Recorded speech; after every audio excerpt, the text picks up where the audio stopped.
Hello student, हम लोग देखेंगे class 12 computer science most important MCQ question जो टर्म 1 में आपके पेपर 1 में बनने की संभावना है। ठीक है, पूछा जा रहा है कि which of the following is user defined data type function, which means user defined type function. तो ऑप्शन में है इंटीजर, एरे, पॉइंटर और क्लास। अब सवाल यह है कि यूजर डिफाइंड टाइप कैसा होता है। ठीक है, तो यूजर डिफाइंड टाइप हम लोग किसको किसको बोलते हैं? क्लास, स्ट्रक्चर, यूनियन या इन्यूमरेशन अगर हो तो ये सब क्या है? यूजर डिफाइंड डाटा टाइप है। Class, structure, union, enumeration. तो ऑप्शन में क्या होना चाहिए? ऑप्शन नंबर डी, क्लास एक यूजर डिफाइंड टाइप फंक्शन है। ओके, नेक्स्ट पूछा जा रहा है which one of the following is derived data type function. अब डिराइव्ड डेटा टाइप फंक्शन क्या होता है? डिराइव्ड डेटा टाइप फंक्शन क्या क्या हो सकता है? एरे, पॉइंटर, फंक्शन, रेफरेंस और कांस्टेंट। क्या क्या? एरे, पॉइंटर, फंक्शन, रेफरेंस और कांस्टेंट। ये पांचों में से कोई भी होगा तो उसको हम लोग क्या बोलेंगे? Derived data type. तो ऑप्शन में क्या है? एरे, क्लास, स्ट्रक्चर और वॉइड। तो हमारे पास क्या आया? एरे। इसका आंसर क्या है? Array. Array is a derived data type function. अभी क्या जानते हैं, यहां पर एक क्वेश्चन पूछा जा रहा है, smallest part of the program is known as the smallest unit of the program और smallest part of the program is known as token. Okay, next पूछा जा रहा है कि एक array and array index number start at. ये बहुत ही अच्छा क्वेश्चन है कि किसी एरे में उसका इंडेक्स नंबर जो स्टार्ट होता है, ऑलवेज स्टार्ट होता है कहां से? जीरो से। कहां से? जीरो से। कोई भी क्वेश्चन हो, इस क्वेश्चन का आंसर सिर्फ जीरो होगा। एरे का स्टार्टिंग पॉइंट क्या होता है? An array index number is start always start with zero. Cout, cout is an object. क्या है? Cout is an object. Next, what is the index number of the last element of an array? 9 element, array with 9 element। अब देखो यहां पर ये बहुत ही अच्छा question है। एक तो इसका क्या होता है? इंडेक्स नंबर जो स्टार्ट होता है वो किससे होता है? जीरो से। और last element of an array जो होता है उसमें जितना भी दिया रहेगा, जैसे यहाँ 9 दिया हुआ है तो एक माइनस करेंगे, जो भी साइज है उसमें से एक माइनस कर देंगे, वो आंसर हो जाएगा। 9 है, एक माइनस किया, आंसर क्या है? 8। That's it. अगर यहां पर 10 होता तो इसका क्या हो जाता? आपका इंडेक्स नंबर 9, 5 तो 4, 2 तो 1, 6 तो 5, एक घटा देना है बस। और इसका इंडेक्स का जो स्टार्टिंग कहां से होता है? जीरो से। एरे का इंडेक्सिंग स्टार्ट होता है जीरो से। अब सवाल ये है कि C++ इज डेवलप्ड बाय, बहुत ही अच्छा क्वेश्चन है, मॉडल पेपर में क्वेश्चन पूछा गया है। सो C++ इज डेवलप्ड बाय किसके किसके द्वारा होता है? ये बार्ने स्ट्रोस्ट्रप। बार्ने स्ट्रोस्ट्रप, यहाँ पर जे साइलेंट है। ओके, तो ये जो थे इन्होंने C++ प्रोग्रामिंग लैंग्वेज को क्या किया था? डेवलप किया था। नेक्स्ट, मैन इज एन क्या? कौन सा ऑप्शन है? ऑब्जेक्ट, फंक्शन, लिटरल या नन? तो man is a function. Okay, इसको फंक्शन के नाम से जानते हैं। अभी ये बहुत ही अच्छा क्वेश्चन है। Queue work as option FIFO, LIFO या बोथ ए एंड बी या नन? अब देखो, इसको याद रखने का एक तरीका है।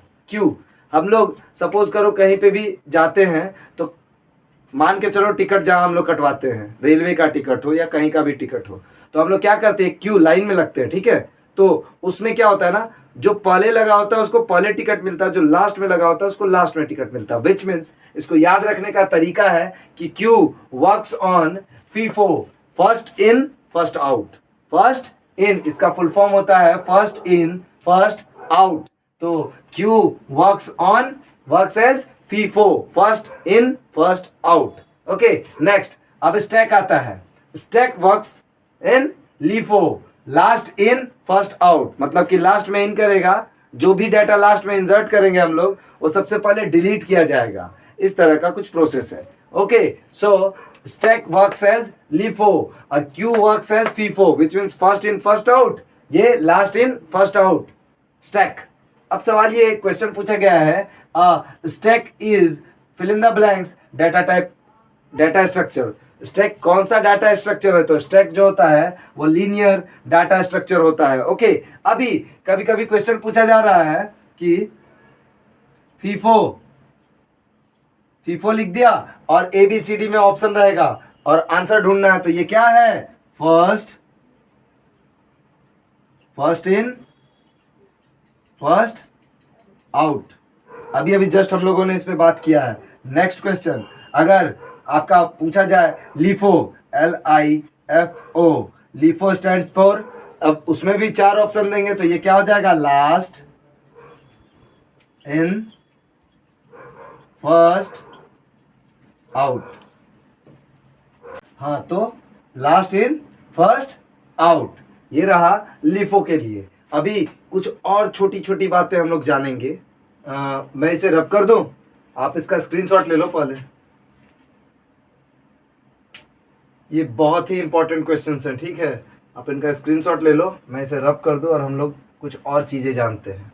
देखो, सबसे पहली बात यहाँ पर कुछ चीज़ और जानो, जैसे कि C++ किस लैंग्वेज पे काम करता है? OOPS, object oriented programming language पे काम करता है। ओके, कुछ ऑपरेटर्स हैं जिन्हें हमें जानना होगा। हम लोग एक क्वेश्चन के थ्रू जान लेते हैं, जैसे कि बाइनरी सर्च जो है, बाइनरी सर्च हम लोग किसके थ्रू यूज़ करते हैं? ये है डिवाइड एंड कॉन्कर मेथड, उसके थ्रू हम लोग बाइनरी सर्च को यूज़ करते हैं।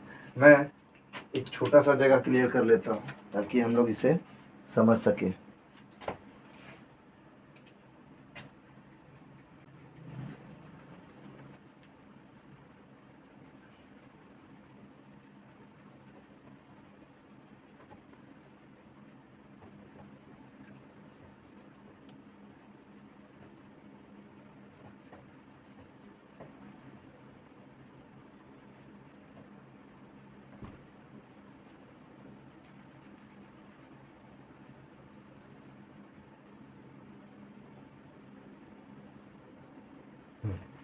चलो हम लोग देखें, एक सवाल है, क्वेश्चन है binary search uses a divide and conquer method. The backtracking approach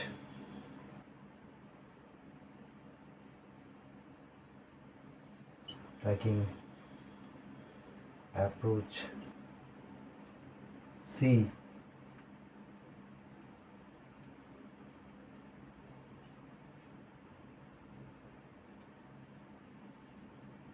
heuristic search,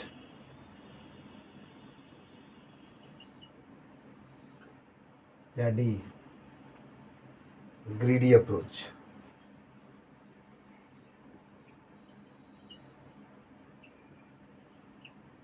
मैंने अभी थोड़ी देर पहले बताया कि बाइनरी सर्च को हम लोग कैसे यूज़ करते हैं। बाइनरी सर्च को हम लोग क्या बोलते हैं? डिवाइड एंड कॉन्कर मेथड, इसका यूज़ हम लोग करते हैं। तो ऑप्शन क्या हो जाएगा? ए, डिवाइड एंड कॉन्कर मेथड। अब एक क्वेश्चन है, फिर उसके बाद हम लोग नेक्स्ट लेक्चर में बात करेंगे। पूछा जा रहा है कि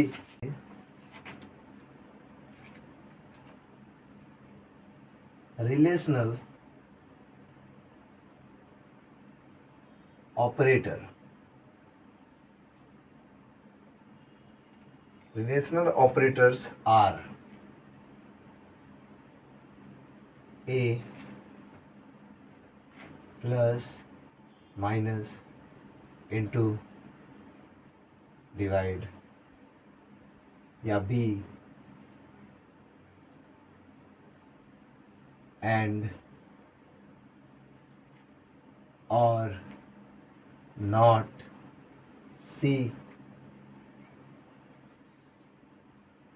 इस तरह का ऑपरेटर, या D less than, greater then,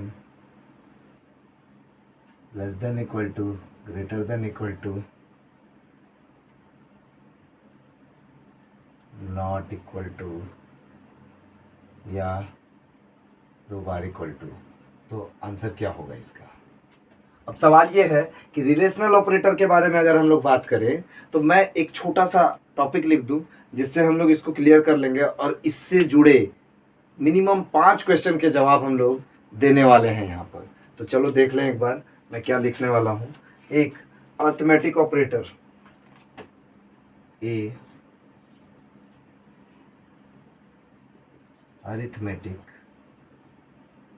operator. Arithmetic operator क्या होता है? प्लस, माइनस, इनटू, डिवाइड और percentage. Okay, next be logical operator.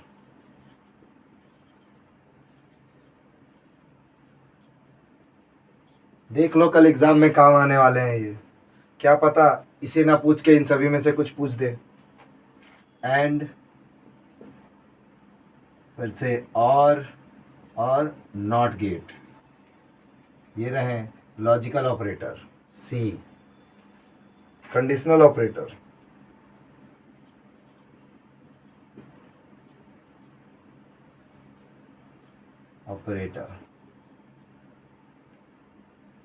That is question mark और 2 बिंदु।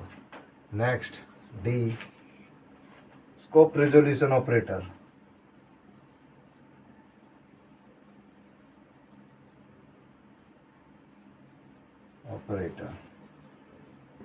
ये है 2 बिंदु। ठीक है, अब असाइनमेंट ऑपरेटर,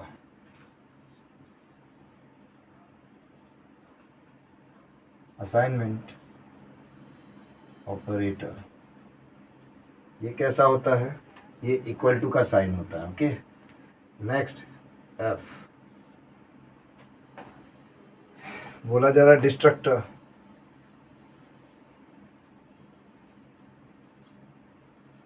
इसको उल्टा एस बना दो इस तरह, लाइक दिस। तो अब हम लोग इसको बहुत अच्छे से देखते हैं।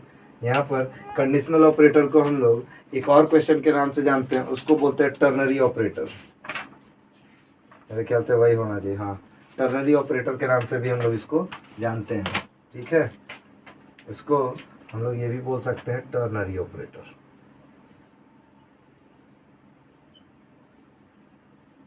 ओके, अब देखो क्या पूछा गया, रिलेशनल ऑपरेटर आर, ये क्या है? पहला प्लस माइनस इनटू डिवाइड, ये क्या है?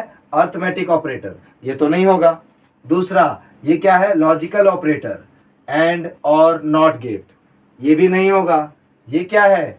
कंडीशनल ऑपरेटर, या इसी को बोलते हैं टर्नरी ऑपरेटर, तो ये भी नहीं होगा। तो आंसर क्या होगा? ऑप्शन नंबर डी, ये है आपका relational operator, less than, greater than, comma, less than equal to, greater than equal to, dot dot dot. फिर हम लोग जानते हैं स्कोप रिजोल्यूशन ऑपरेटर अगर पूछे तो क्या बनाएंगे? ये 1 2 3 4 इस तरह का स्ट्रक्चर बना दो, उसको क्या बोलेंगे? Scope resolution operator. Next assignment operator, equal to का साइन दे देना है, फिर डिस्ट्रक्टर के नाम से इस तरह का साइन। तो ये रहा 1 2 3 4 5 6 7, ये लो एक क्वेश्चन से 7 क्वेश्चन का हम लोग के पास जवाब मिला। ये कल आपके एग्जामिनेशन हॉल में बहुत ही काम आने वाला है। ठीक है, मैं पूरी कोशिश करूंगा कि अभी और भी कुछ वीडियोस बनाऊं इंपॉर्टेंट क्वेश्चन पे। ओके, तब तक के लिए टेक केयर। आपको क्या करना है? आपको यही करना है कि क्वेश्चंस को और अपने टॉपिक्स को बहुत ही अच्छे से करके जाना है। ओके, चलो टेक केयर, थैंक यू।